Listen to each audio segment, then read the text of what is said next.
It's a beautiful day. What do you think? Thought. Thought. She is a thoughtful person. Thought. Sometimes life can be hard. Thought. Even though it is a fact. Even though it's a fact. Just, I think it's important just to notice that like hard to one person isn't hard to another person. That's true. So, yeah. My sister is really worried about my mom. Thought. It's a thought. It's a thought. But okay, if she just said to her, so if her sister had said to her, I am really worried about my mom, I guess that would change it to a circumstance. Well, then that she said that would be the circumstances. The fact that you know that she's worried, right? Well, yeah, but we're separating still out her even thought. more. Yeah. Right. Five. But Number sometimes, five, like, my even we sister have said. those thoughts, like, oh, I'm really worried. The fact might be you're worried, about, this particular thing, or, or like what Yeah. even is being worried, like concerned or thinking about, or, yeah, so we're just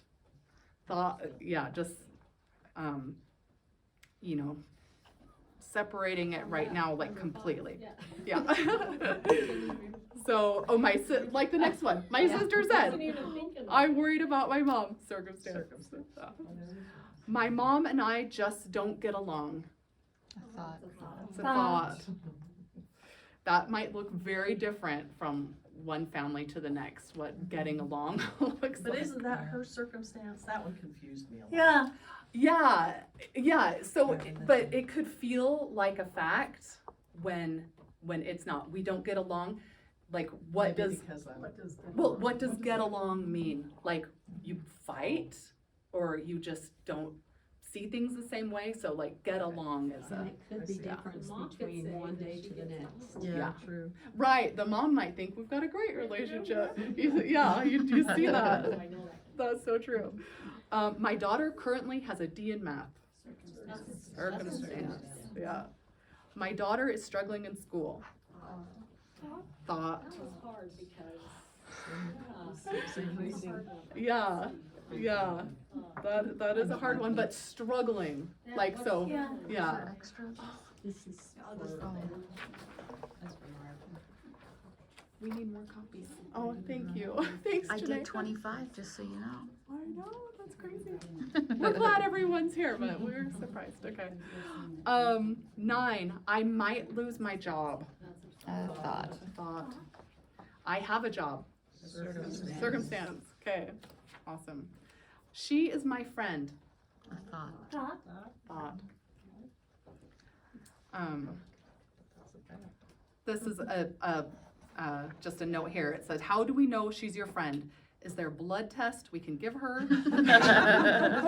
Even though it's probably a great thought to keep, it's still just a thought. And sometimes as women, we use this thought to have expectations of people that they don't meet, and we just want to examine that. I love him. Thought. Probably a great thought, but still a thought. We can't prove that you love him.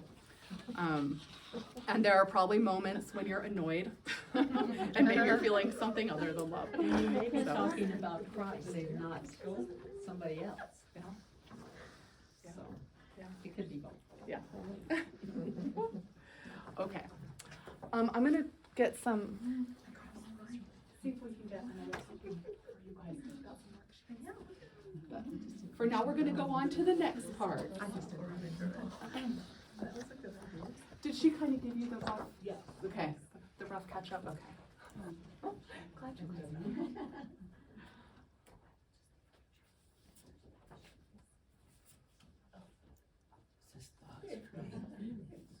So what you're thinking.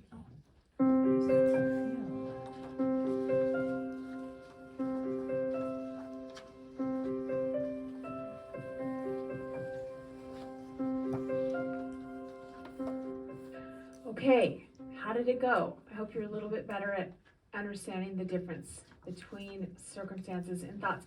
In this lesson, I want to teach you that thoughts create feelings. Okay, so all those facts that are happening in the world that we talked about in the first video, the weather, the road condition, what your children are up to, what your husband said, what the government's doing, none of that is actually creating any of our feelings. We are creating our feelings with our thoughts. This is good to know, right? Because trying to control the world outside of us is exhausting and often doesn't work, but that's not actually the reason that we're feeling worried, scared, unhappy, frustrated, anxious, etc. The reason why is because of what we're thinking. Okay? So let's look at some examples. I talked a little bit in the first video about the fact that we woke up to snow here where I live today. Snow doesn't make any of us feel anything. You know how I know? When I see the snow, I have certain feelings like overwhelm, dread, and my kids have totally different feelings. They were like, yay, it snowed! They're excited and happy and joyful. So if snow was creating my feelings or their feelings, we would all feel the same way. We don't. Because snow doesn't create our feelings. Our thoughts create our feelings. My thoughts, oh no, we're gonna have to shovel the driveway. I'm gonna have to drive on icy roads. It's gonna be cold outside. I don't like to be cold. Those thoughts made me feel my feelings. My kids' thoughts, snow is so much fun. We get to play in the snow after school today. It's getting closer to Christmas. I love Christmas. Their thoughts created their feelings, right? Okay, now, this is, again, easy to understand, but it's a whole nother thing to put it into practice. Because remember, we talked about in the last video that a thought is the meaning that we give, or our interpretation, or what we're focused on, okay? So I want to speak to, for just a minute, the idea that thoughts can be true and still you don't have to have them be the focus of what's happening in your mind. Okay, so my brain, when I say, listen, we're not going to worry about icy roads. We're not going to get freaked out and worried about it because it's not useful. I'm at home right now in my house. Everything's fine. And as far as I know, we're going to get to school just fine and the roads are going to be fine and I'm not going to have to stress or worry about it, okay? But the brain thinks that worrying is useful, right? It thinks it's somehow preventative. It thinks that if we're not worried, we're for sure not going to take the proper precautions. But the truth is, you can take all the best precautions in the world without being worried or afraid. So that's good to know. But if I tell myself, okay, this thought of, oh no, the roads might be icy and we might die, ultimately is what my brain fears, right? Is causing me worry. I don't want to worry. How do I stop thinking it, Jody? This is what people ask me. When it's true. It can happen. It does happen. People get into accidents. People get injured. People die on icy roads. It's very tragic and sad. This is not just something I made up. This is a real possible danger. And what I remind myself is, yes, that is true. And what I remind my clients too, that is true. But it doesn't mean that me focusing on it is useful or necessary. Maybe it is. You get to decide that. But oftentimes, what we're focused on that's causing us to feel anxious or fearful or worried is not useful and not necessary. I don't have to walk around thinking about every potential danger like my brain thinks I should. It doesn't serve me to do that, right? The truth is, I could die on a summer day when the roads are totally dry. There's still a million ways for me to die every day. But if I walk around thinking about all of those possible ways to die, I'm going to become a shell of a person. I'm not going to actually live my life. I'm going to, like King Benjamin says, perish even before I've perished, right? So you get to decide where that line is. Sometimes it is useful to be aware of danger, but most of the time our brains are overactive. Certainly if you have a lot of anxiety, or anxiety tends to be about the future, depression tends to be about the past. Okay, so if your thoughts are about the past, like this thing, I shouldn't have done this thing, or I shouldn't have said that, or this should have gone differently from my past, or I shouldn't have had the experience I had, that may put you into depression. And even though we don't have to say that those thoughts aren't true, we can remember that walking around focusing on them is not necessarily serving us. So what are the things I want to be focused on in my mind? Okay, and again, we're going to have one more lesson after this where I'm going to help you a little bit, but I just want to point out to you that the only reason you're feeling what you're feeling is because of what you're thinking. Let me give you a couple other examples, because if you're new to me, this concept that sounds simple is a little bit harder in real life application. So let's say a friend says something about you and it gets back to you and you learn that they said something not nice about you. They were gossiping about you or something, a family member, friend, okay? A lot of times you're like, no, I feel hurt because of what that person said. They judged me or they disapproved of me or they talked bad about me. That's the reason I feel hurt. But guess what? That's not the reason you feel hurt. The reason you feel hurt is because of what you're making it mean or how you're interpreting it, or that you're continuing to focus on it in your mind. That's the reason. You feel hurt when you think whatever you think about it. Okay? Here's how we know. When the person said the thing about you, and you didn't know they had said it, you didn't feel hurt.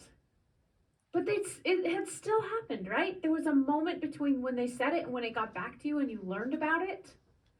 That's when you felt hurt. When your brain kicked in and gave it some meaning and gave it some focus and some attention.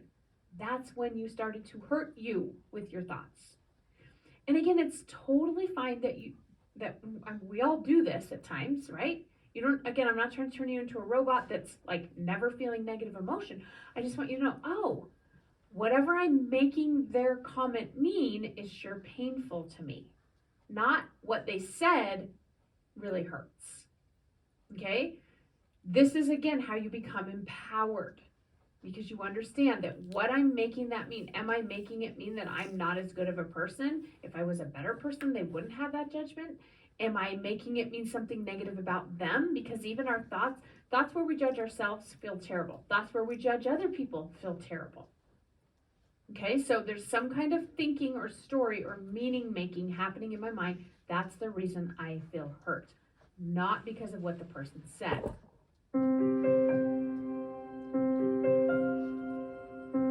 Now, we've all been taught otherwise.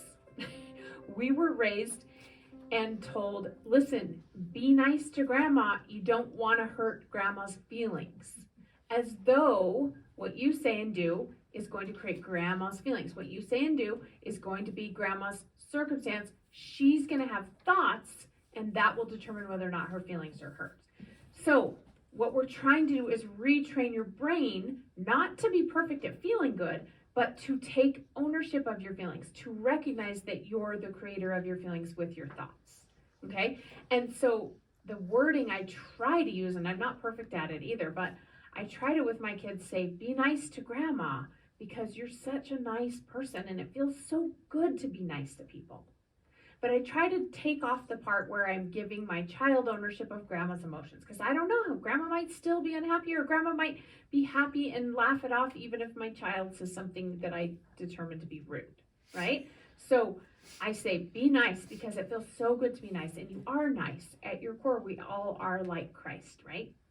Okay, so let's dive into the exercise. So we're going to do the How to Feel Better worksheets, and I'm going to give you some specific scenarios, and you're going to simply determine what might be a possible thought that you might have or that someone might have in that circumstance or that scenario.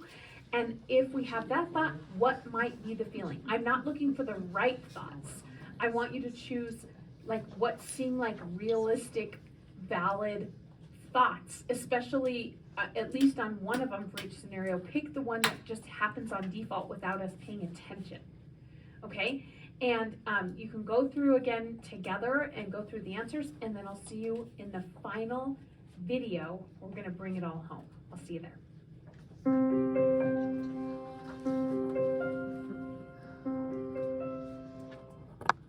Okay, we'll read through the scenarios together, and then you can kind of just come up with your own thought, and then maybe we'll do a thought and a feeling together after that. So we'll read it all together. Does someone want to read the first one, scenario 1? Thank you.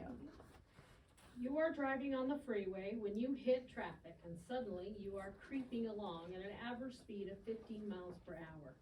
You are supposed to be at your destination in 15 minutes, but at this rate, you are likely going to be very late. Okay. So just without consulting your neighbor, what is your first thought about that? When you hit traffic, what are you thinking? Like, How am I supposed to do this? Yeah, You know, so you who's couldn't, gonna be mad at me when I get there late? yeah, I should have left earlier. yeah. What? I should have left earlier. Yeah. Dang it. So you could write that Good down, job, like Julie. whatever comes to your mind. job. What thought do you have? Go ahead and write it down. And then that thought, how does it make you feel? Oh, I should have left earlier. Makes you feel anxious or annoyed. I think probably traffic, annoyed is my underlying Frustrated. feeling. Because Frustrated. you can't control the situation. Yeah, there's nothing you can do. You're just there. That happens every time I hit the lights coming from town, right? St. Charles or town. Every time I hit them, I'm like, why didn't I leave earlier? Exactly the wrong. Dang it, I don't know why I can't remember this. Every time I leave, I forget. So yeah, I do the same thing then. There's nothing you can do. So does anybody Sit have there and like wait. maybe a thought that is more unusual, like that we haven't mentioned? I tend to like wonder what other people are gonna think when I show up late. Oh. Like I'm like, I'm embarrassed because they're gonna be like, oh, there she's late again. Sherry's like, yeah.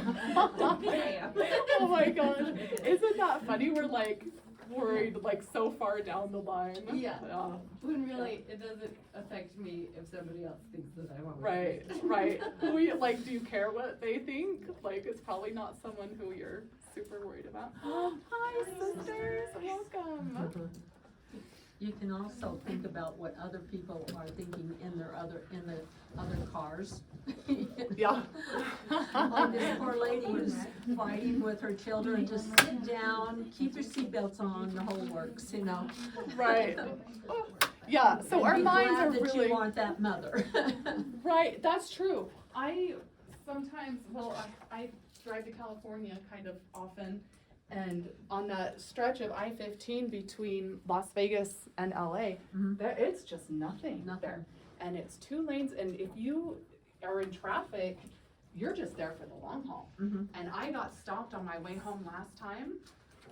Oh, I'm so glad someone shared with you. There's notes, so perfect. The last time I stopped, I just thought, I'm so glad Melanie and Ellis aren't with me. Like, this would be so awful to have a baby in the car with me right now. Like, and I'm looking around at the other cars and like, who's got babies? Who's got kids? Who needs to go to the bathroom? Who's low on gas? Like, and I was just, I don't know, I was just feeling kind of grateful that it wasn't me. Another thought might be, oh, now I'm not gonna be home in time for bedtime routine. Because the husband has to do it, you know, like, you know, there could actually be a positive, you know, But he thought might that also comes be a from it. little angry that you didn't make up. Right, right. Well, or the other thing is, depends on what the, where you're going. You know, Yeah. is there gonna be a consequence because you were late? Yeah. Yeah. I mean, there's all the thoughts, but just to know, like, we're choosing which ones we're gonna focus on. You know, there's nothing you could do about it, so you're gonna think about, you know, the ones that might cause you pain. My daughter and I were on a road trip, and so there was no, time crunch or anything, but we got in a traffic jam between St. George and Las Vegas. And there was a semi that was tipped over and on fire on the other side of the freeway, but they were backing everybody up. And so, and we had our little walkie-talkies and we're talking to everybody on, so what's going on up there? Is it, much longer, Finally, I got frustrated and I says, this is stupid. and I did an off-road in between the freeways and yeah, I can do that up on the dry farm, you know, and so I Right. just decided to do it out there in the middle of in the freeway. And there was about 10 or 12 cars that followed me, and I Wow. thought, yeah. Yeah, And way to be we took a- proactive. We took another detour or something that we made up, I don't know if there was, but we did get into Vegas. Wow. So, but, yeah, it's just, you gotta make your own rules Yeah. sometimes. Nobody gave me a ticket, so. Yeah. Well, that's good. Okay, who wants to read scenario 3? Oh, no, scenario 2. Thank you. You invited one of your daughters and her family over for Sunday dinner, but didn't invite the other 3 kids and their families because you wanted a smaller group so you could spend more time with each of them. You intend to invite each family over eventually, but one of your daughters-in-law heard they weren't invited, and rumor has it she's very mad at you.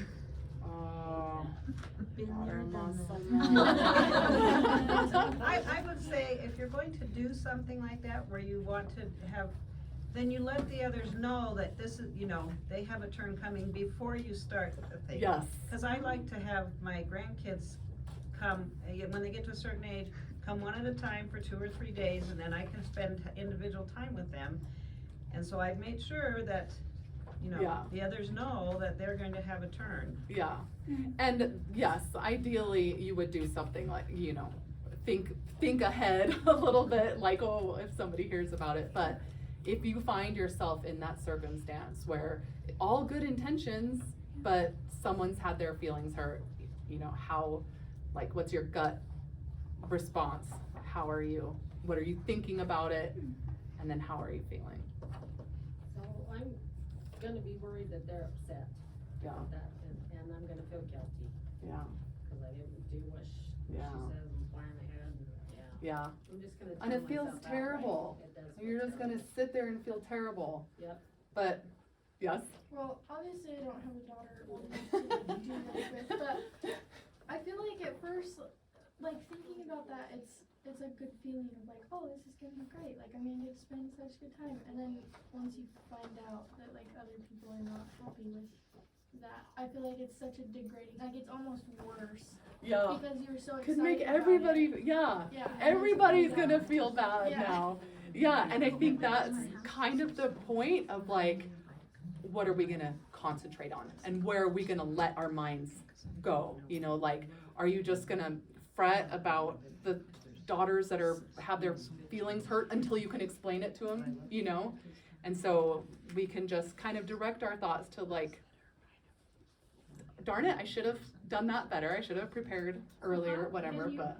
I kind of think sometimes, a lot of times, if you can feel gratitude somewhere in that situation. Absolutely. So how would you feel gratitude in that situation? What would you be grateful for? It Well- means that much to her that she missed out. Oh, good, good. That is so good. Yeah. Yeah, That's good. because I did hear recently something like you can't have gratitude and like sadness like really Right. at the same time. One's Right. gonna edge out the other, and Believe that, yeah. And so you can hope your daughters-in-law will get to that sooner than later. The answer is have only daughters, no sons. Yes, exactly. Son-in-laws don't care. They don't really Yeah. care. They don't know anyway. Yeah, so some of the notes or some of the suggestions they have or possible answers are your thought, oh, I wish you would just try to see it my way, and then you might be feeling annoyed. Or I wish she wasn't mad at me, and you're feeling sad. Another thought, she's allowed to be mad. I love her anyway. Well, I think sometimes, I tend to be a person of action, so because I think probably some of us have had that situation, not exactly the same. Right, but, where you've yeah. offended Yeah, a daughter-in-law or something Yeah. like that, and I think, you know, if you take action, maybe write her a letter or a Yeah. note, or. call her on the phone Call as her soon on as the you, phone. don't let it fester. But if she doesn't I wanna would- talk to you on the phone, sometimes a letter or something like Yeah. that, you know, she will read, and then you can then call, Yeah. you But know. you're not responsible for Yeah. her feelings either. Yeah. So you have to Yeah. be very careful. And so if the it makes point you feel is- better, that's yeah. fine. Yeah, the kind of the point is not to be overcome with guilt and sadness and whatever yourself. You're just like, oh, my sweet daughter-in-law, she just wanted to spend time with me. Let me explain. I love you. I would never, never want to hurt you, whatever. So thank you for that. Okay, number 3. Someone want to read that? We don't have number 3. You don't have a number 3? Just as. Flip the other turn. It's on the back. On the back? It's on the back No. of the other one. Exercise three, they're not scenario three. We're It just just on says feelings and exercise thoughts, but 3. doesn't- Oh, Well, they're all called exercise 1, 2, and 3. okay. It's that, I'll read it, see if it's the one you It have. didn't print off, it just says feelings and thoughts. Oh, There's not- okay, we'll just No, discuss it. that's the back of the other one, so, yeah, we don't have it. All right. Your husband has decided, oh, this is a good one. I mean, a good one to think about. Your husband has decided he no longer believes in the church and doesn't want to attend any longer. He's okay with you going and taking the kids, but he isn't going to go anymore. What's a go-to thought? What's your gut reaction to that? Oh, this isn't what I signed up for. Yeah, What happened, and what can happen to cause it? yeah. Well, it's hard not to judge him. What did I do wrong? Just- Maybe now if he doesn't have to get himself ready for church, he can actually help me get through it. There you go. Good positive spin. It's so interesting because we really have all the control. You can jump to that, like, how is this gonna be? How is this gonna be easier? Like, it doesn't have to be devastating. Because it could be like, oh, we're gonna be more thoughtful about our religious practices. Oh, we're gonna figure these things out, that we've just been going along with maybe. And, oh, we're gonna grow now as a couple or individually. There's lots of different thoughts you can have about it instead of just the one we all go to, like, instinctually. So, sorry I probably sent the wrong thing to Julie to pronounce, sorry. All right. Okay, do you guys want to discuss that anymore? Should we move on? Does that kind of make sense? Like, the directing your thoughts? Listen, this comes naturally for some people. To me, I was like, what? I can choose this? I thought I was just, I'm just super emotional. And whatever happens, I'm just gonna be, at the mercy of that thing and just crying all the time or having my feelings hurt or whatever. And when I discovered this thought work and I was explaining it to my husband, I was like so excited. He's like, yeah.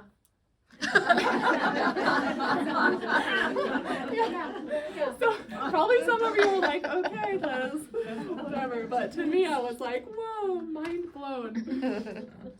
Anyway, and I still work on it a lot. So just so you know, I'm not super good at it, but I was very, very grateful that I knew that I could choose my thoughts when I got cancer, because I was like, okay, here's this big, heavy, scary thing. They like every other, if you have cancer, every other movie's about cancer. It's like crazy, and books and whatever, every tragic thing's about cancer. And so I'm like, oh my gosh. I'm like, okay, here we go. I'm gonna see if I can put this into practice. And it's been awesome to be able to do that. And I remember thinking, like, okay, I'll just, there's nothing to, kind of like what Jody was talking about in the last video, like, okay, it's snowing, I'll worry about it if I need to. If I'm driving and the roads are bad, I'll worry about it then. And that's kind of how I was. I'm like, okay, I've got cancer, I feel exactly like I did yesterday. Nothing's changed. But, I'll start chemotherapy next week and we'll see how that goes. And I get to chemotherapy and it was kind of nice. Like, everybody was really nice and they gave me snacks and like my recliner was heated. And I'm like, okay, so this isn't bad, but maybe tomorrow is going to be bad. And, I have to stay in bed and watch TV. And, like, I was just kind of waiting for the freak out part. Like, I'll just freak out when I need to. And, sometimes you just never get there. If you can just, keep a grasp on your thoughts.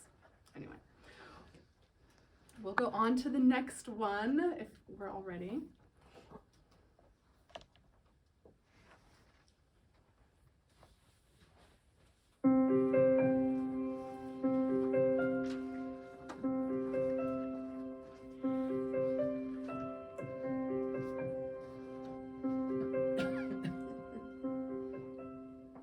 Okay, so now that we understand how to separate out circumstances or facts from our thoughts, and we understand that those thoughts are creating all of our emotions or feelings, the next logical question is, okay, so what should I think instead? And how do I find new or better feeling thoughts? Now, this is a tricky one because I want to be clear that it's not something that always will happen overnight.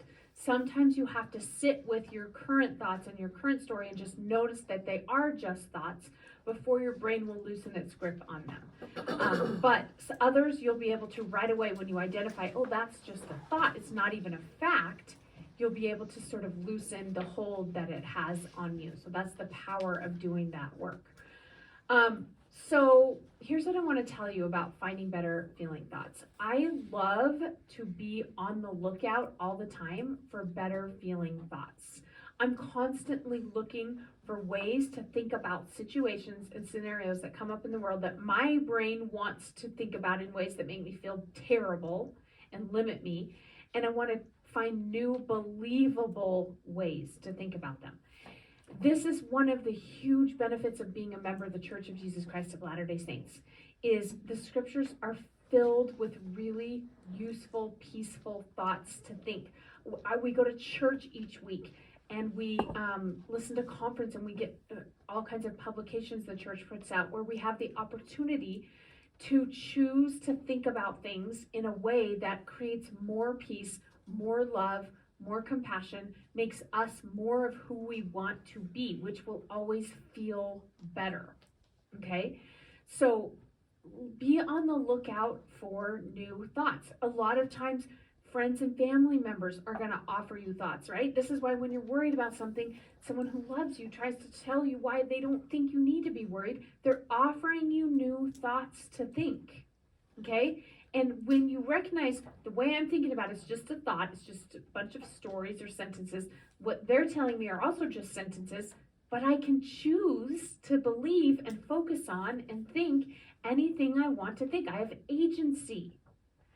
Then you become empowered to decide what you're going to believe about it, not just let your default brain decide, because a part of your default brain is just looking out for your survival, and so it thinks that focusing on what's wrong or scary or bad or dangerous is the most useful thing. That's not always the case, right? Okay, now, the other thing I want you to be aware of is that sometimes friends or family with best of intentions will offer you thoughts that aren't useful.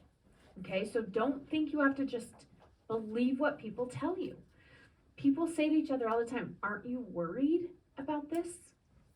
Whenever somebody says that to me, aren't you worried? I say, no, I choose not to be worried as much of the time as possible. Not perfect at it by any means, but when I'm not worried and somebody says to me, aren't you worried? I used to think, oh, maybe I should be worried. Maybe I'm just ignorant. Maybe I'm not educated. Maybe I'm not as smart or as informed as them.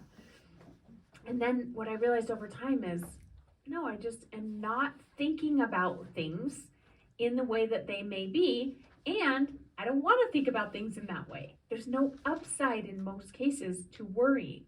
Worrying's just a misuse of your imagination, they say, right? So I choose to imagine in a different way, not in what could go wrong way. And again, this doesn't mean that we're not aware of potential danger, but you don't have to be worried, to be aware and plan accordingly. So I want to tell you about just a few traps that our brains tend to fall into that prevent us from finding better feeling thoughts, because just you being aware of them will help tremendously with you finding better feeling thoughts. We have to find thoughts, I should say, before I give you the 3 ways, we have to find thoughts that are believable. I'm not just talking about positive affirmations in the mirror. I want you to find a thought that you believe that feels a little bit better to you. It doesn't even have to feel amazing. It just needs to feel a little bit better than where you're currently at. And this is one of the things I love about the Spirit. I feel like the Spirit offers us useful thoughts, sometimes through a prompting, sometimes through another person. But if you open yourself up to wanting to feel better, then I do believe that the Lord guides us as well. Okay, so watch out for these 3 traps. The first one is all or nothing thinking or binary thinking, right? So sometimes I'll be working with a client whose thought is, my daughter-in-law doesn't like me. Okay, notice that's just a thought. In the beginning, they tell it to me as though it's a fact. They're like, she doesn't like me. And they'll have, we always have tons of evidence for our thoughts, right? We have valid reason for believing them. They'll say, no, listen, everybody else in the family will tell you. She tells them how much she doesn't like me. It doesn't matter. If I'm focusing on that sentence in my mind and it's creating feelings for me, we're calling it a thought, right? So when I point out, no, that's a story, that's a thought. We have specific words she said to your face, or we have the words that your other family member said to you that led you to believe that she doesn't like you, but those are all just literal facts. Your thought, she doesn't like me, is making you feel pretty bad, and it's making you not like her, right? And I say to my client, what if I'm right? What if that's just a story? And they say, well, okay, so I'm supposed to think she loves me? Notice the all or nothing, notice the binary thinking. Like, it's just not true that she likes me. Like, oh, we don't have to go from she doesn't like me to she likes me or she loves me. That's very binary. But there are millions of thoughts, millions of sentences, millions of things that you could focus on with regards to your daughter-in-law. For example, my daughter-in-law is in a lot of pain and struggle. My daughter-in-law lives in fear. My daughter-in-law is pretty insecure. Might that be true? Because anyone who doesn't like you, I promise you, no matter who you are, anyone who doesn't like you is operating in that moment of not liking you anyway from fear or insecurity. That's the only reason we ever don't like other people, is because of our own insecurity. Okay? So do you see how we don't want to become binary? We want to remember, wait a second, of all the thoughts available to me, the one I'm going with is she doesn't like me? No. There's so many other thoughts I could choose to think that still are believable to my brain. That I am like, yeah, that's probably true. It's just not the one I go to, right? Okay, so watch out for binary or all or nothing thinking. The second trap, and we talked a little bit about this in the other video, but I want to touch on it again, is the brain says, but what if it's true? What if it's true? Okay, it's okay if it's true. It still doesn't mean that focusing on it is serving you. Okay, it still doesn't mean that should be the primary thought driving you in this circumstance or situation. What do you want to drive you? I'll give you some quick ideas. What I find to be really helpful is, who do I want to be now? Is a useful thing to focus on in any circumstance, but especially in challenging ones. If somebody doesn't like me, I can focus on that, but I can't control them. And then I become this weird, creepy version of me trying to become the person they like, right? That doesn't work. So who do I want to be now puts the focus back on me, on what I do have control over, on making an empowered choice about who I'm going to be, not becoming someone because I think it will please other people. Do you see what I'm saying? So even if it's true, doesn't mean you need to focus upon it. Okay, the third trap that people fall into when they're trying to find better thoughts is they feel like it's irresponsible for some reason not to focus on it, not to think about it. Like, again, maybe your thought is about something that happened in your past, and I'm telling you, focusing on that and feeling bad about that is not creating a better life for you. And you'll say, but it just seems irresponsible to let myself off the hook. It seems irresponsible not to think about that thing from my past. Or it seems irresponsible not to think that I should be a better mother, or not to think that something scary is coming up ahead that I need to prepare for. That just seems irresponsible. According to the doctrine of our religion, we do not need to live in fear. We are meant to live with joy, and we are asked and commanded to live in faith, right? So is it irresponsible to choose thoughts that give you faith and hope and peace and love and joy? Or is that actually the doctrine of our religion? Does that actually do what we're trying to do, which is put our faith in the atonement of Jesus Christ? Because we cannot control the world outside of us, and we will never be perfect in this lifetime. But we don't need to be, because of the atonement of Jesus Christ. It will make up for all of our shortcomings, but we're not going to know how. we're not gonna know how that's gonna work out. How's the story gonna go? What's gonna happen next? How are we gonna get to the part where Christ saves us all? We don't know exactly the events that will occur in between, but we know that is the reality. So we can choose faith. When my brain says, it's really irresponsible of you not to be panicked about this, I say, is it? Or is that actually part of what we're here to learn to do in this lifetime? Is to not know how and to put our faith in our Savior and the atonement anyway. Okay, so I have one final exercise for you to do here where first I demonstrate a little bit to you how to do it, and then you're going to get to do this on your own, and I want you to apply this to your own real life, to something going on for you. And your facilitator is going to lead you through a discussion, and you'll find that groups of loving people like this are a great place to help get some better feeling thoughts. So I hope you will offer them to each other. I hope you will take some from this. And then meet me back here when you're done. I have one more quick video. I want to just send you on your way with a quick thought. And I have a special free gift that I would love to send you. So I'll see you then.